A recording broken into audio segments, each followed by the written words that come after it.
we were all a little surprised when earlier and late last month, Senator Tillis abruptly announced that he would not be running for re-election. He just said, I'm not going to run for re-election. It was a little surprising. It caught a lot of people off guard because he was all set to run for re-election, and he was actually in the midst of that re-election effort. Like, he was planning things out. But there was the big ugly bill. The big ugly bill, which, reminder, gave tax cuts to the rich at the expense of the poor, cut 17 million people off of their health care, stole food benefits from veterans, seniors, and children. Tom Tillis didn't want to vote for that. He said he couldn't justify to 600,000 North Carolinians cutting their health care, which on paper is a pretty reasonable thing to say. You can't justify stripping hundreds of thousands of people of their health care with your vote. He said he didn't want to vote for it. He didn't want to vote for the big ugly bill.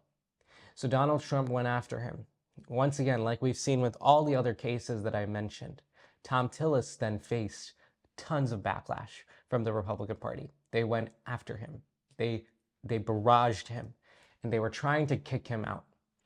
Donald Trump even started meeting with potential candidates to replace Tom Tillis in an effort to find someone to primary him. So Tom Tillis said he had enough, and he decided that he wasn't going to vote for the bill, but he also wasn't going to be voting in the Senate much longer because he announced that he would be retiring from the U.S. Senate, that he would no longer be running for re-election. He decided to do that. And that caught a lot of people off guard.